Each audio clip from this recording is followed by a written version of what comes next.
Abusar sexualmente de 3 crianças no bairro de João Paulo II. O pai das vítimas estava sendo ameaçado de morte. A polícia militar fez rondas, mas não conseguiu localizar o suspeito.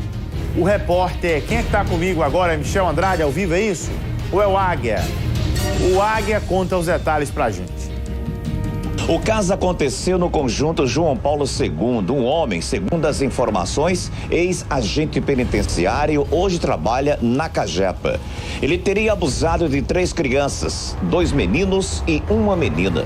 Logo em seguida, quando a Major Viviane tomou conhecimento do fato, foi até a residência dele. Chegando lá, não encontrou ninguém, mas apreendeu uma réplica de pistola, uma espingarda e várias munições. Eu conversei com o pai das crianças. Acompanhe. Como é que o senhor desconfiou desse homem? Eu não desconfiei. Eu confiava porque ele morava junto da vila onde eu moro. Mas o meu filho, com medo de dizer, o mais velho, de 9 anos, o de 7, veio relatar o que estava acontecendo para minha esposa, com medo de apanhar, com medo de eu dar nele. Então ele disse para minha esposa e a minha esposa me disse o que estava ocorrendo. 2 meninos e uma menina? E uma menina, 2 meninos e uma menina. Ele abusava dos 3? Dos 3. Esse homem trabalha com o quê? O senhor lembra? Ele trabalha na Cagepa. Dizem que ele já foi ex-agente penitenciário? Sim, dizem que ele foi ex-agente penitenciário. E agora o senhor está com medo de represália? Estou com medo porque ele disse que vai me matar. Porque ele foi para a delegacia, depois quando voltou da delegacia, ele disse que eu falei uma coisa que isso não existe. Como é que um homem desse faz um ato desse com minhas crianças, ainda mais diz que vai me matar? Quantos anos tem seus filhos? Um menino tem 9, o outro menino tem 7 anos e a menina tem 4. Eu conversei com a Major Viviane, que, comovida com a situação, ela foi atrás da situação, mas não conseguiu prender o principal suspeito, mas apreendeu essas armas e essas munições. Ela veio para a central de flagrantes e vai encaminhar o fato para a delegacia do menor vítima. Nós encontramos o pai das crianças com as 2 crianças menores. Ele é um pai de 3 filhos. E nessa situação, ele relatou que estava sendo ameaçado pelo vizinho, acusado de abusar das 3 crianças dele, dos 3 filhos menores dele. 2 meninos e uma menina. 2 meninos e uma menina. E assim, os relatos são estarrecedores das crianças. Eles me contaram ali na porta da delegacia, as 2 crianças me contaram que tinha acontecido algumas coisas e ficar meio sem palavras, sabe? E a gente foi até a casa do cidadão, né? Do acusado, e lá a gente não conseguiu localizá-lo. A casa estava aparecendo, estava abandonada, que a porta estava aberta. A gente não conseguiu localizá-lo, mas na residência, a gente estava com um boletim de ocorrência pela ameaça, e na residência a gente localizou um simulacro de pistola, as munições de 38 e de pistola também, uma espingarda e algumas munições para também a espingarda. Trouxemos aqui até para a central, né, para dar até mais robustez ao caso que foi relatado já pelo pai das crianças, a doutora da infância. Exatamente. E vamos solicitar que esse caso seja resolvido o mais rápido possível. E aí fica aquela situação, né, dos seus filhos. Como você deixa seus filhos com vizinhos, não confie em ninguém, porque realmente é uma situação muito complicada. A polícia continua trabalhando no intuito de tentar localizar e prender esse homem, que vinha abusando de 2 meninos e de uma menina da mesma família. Com imagens de Berg Souza, repórter Águia para a sua TV, Arapuã. Eu, sinceramente, eu fico aqui imaginando como esses casos estão em alta aqui na Paraíba. Como esses casos estão em alta aqui na Paraíba.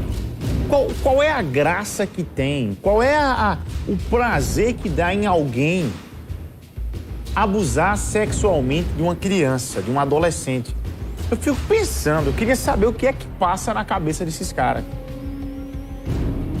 Queria saber o que é que passa. E muitas vezes, nos casos que nós mostramos, os caras já com idade avançada, com idade de ser pai, de avô, e não ter vergonha na cara de tanta canalice. Semana passada nós mostramos um canalha de cabelo branco, de bigode, não ter a cara de pau, de assassinar a infância, a adolescência de uma criança, de um adolescente. Sobre esse caso agora revoltante, que não tem como me controlar, seja lá quem for. Eu estou ao vivo com Michel Andrade agora, que conversa com a delegada sobre esse caso. Pois não, Michel, bom dia. Tribuna Livre, com Bruno Pereira. Pois é, Bruno Pereira, um abraço para você e a todos que estão acompanhando o Tribuna Livre na manhã desta segunda-feira.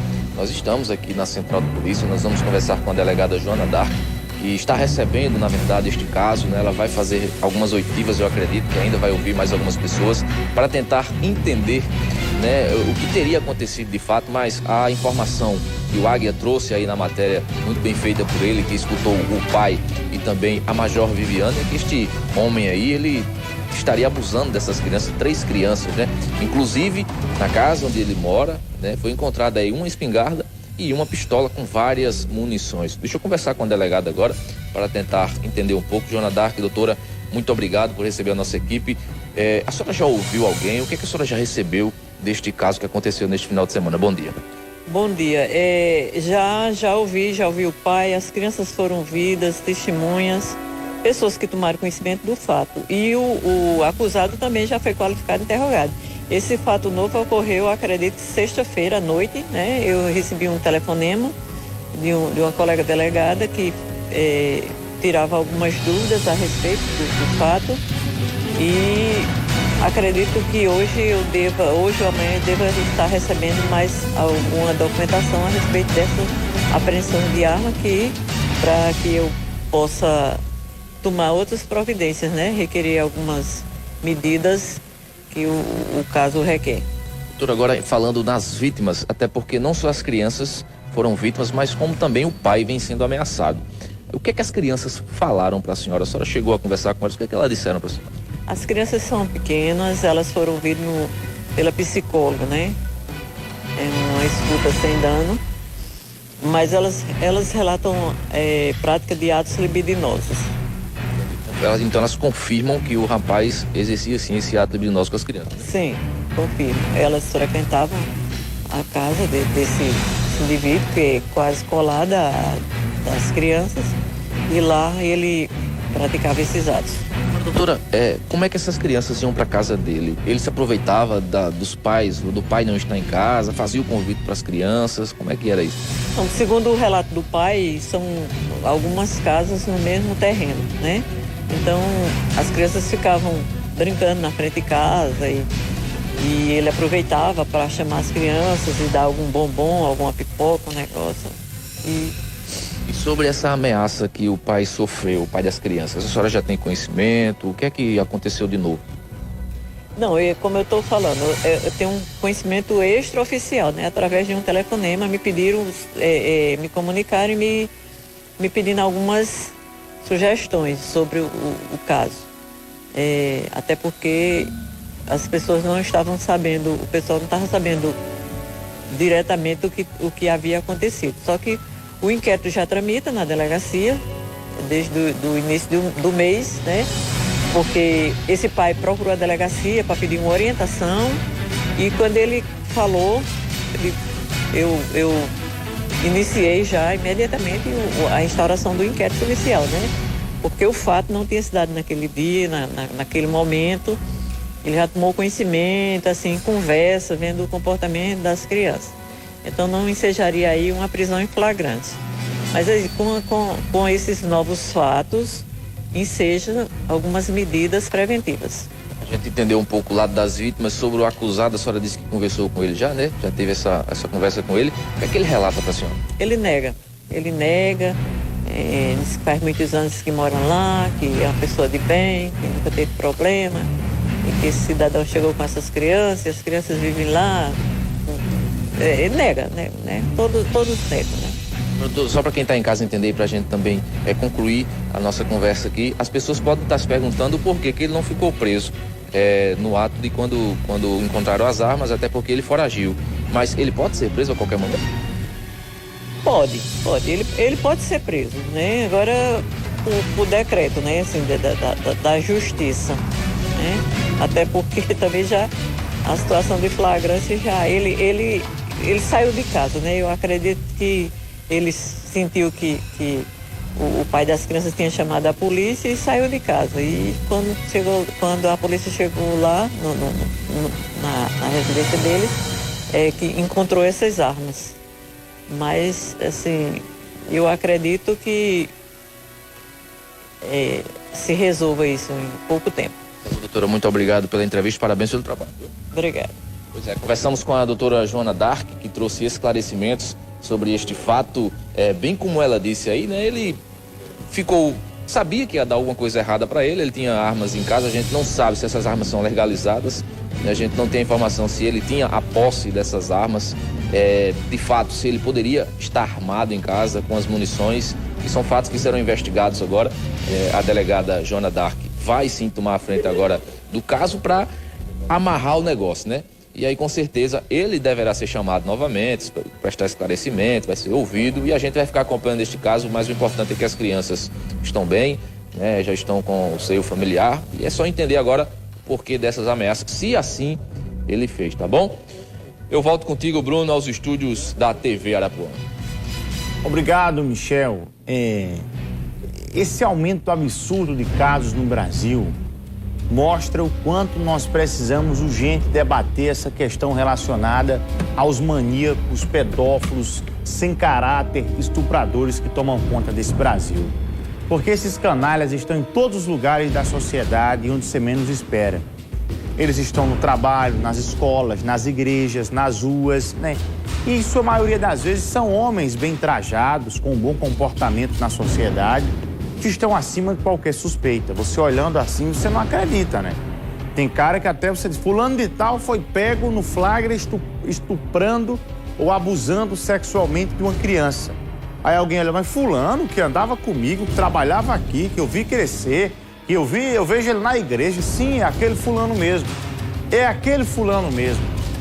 Que muitas vezes usa o trabalho, ou a religião, ou a maneira de se comportar na sociedade para esconder esse seu lado macabro, ruim, perverso. É preciso se discutir a mudança no Código Penal do nosso Brasil para esse tipo de gente. Talvez o Brasil precise, o Brasil precisa discutir com urgência a questão relacionada à castração química, né? A castração química, como dizem na linguagem popular no povão, um corte do negócio lá. Que não seria assim, não é chegar e cortar o negócio, né? Se bem que tem gente aí que se pegar o cara no flagra fazendo algo dessa maneira, corta o negócio, não é que eu estou incentivando aqui. Não estou incentivando isso. Mas imagine aí, qual seria a sua reação ao pegar alguém abusando de uma criança? Ia fazer o quê? Ia dar um docinho, é isso? Ia promover com um churrasco, promover um churrasco para essa pessoa? Eu sou defensor dessa questão da castração química. Sou defensor abertamente desse tema. Se um dia fosse consultado sobre esse tema, ou se tivesse direito a voto, se deputado federal fosse lá no Congresso Nacional, votação sobre castração química no país, a favor, favorável. Não era voto escondido, não era voto aberto. Votaria abertamente, era um defensor desse tema, porque não dá para ver, assistir mais tantos canalhas, né, fazendo isso. Os casos estão aumentando. Nos últimos 15 dias eu perdi as contas de quantas vezes nós mostramos aqui esse tipo de gente. Tem que ver uma melhora em relação a isso. Fica aí a dica para os deputados federais, os candidatos ao cargo de deputado federal aqui na Paraíba. O Cine Municipal começa a semana oferecendo 80 vagas de emprego.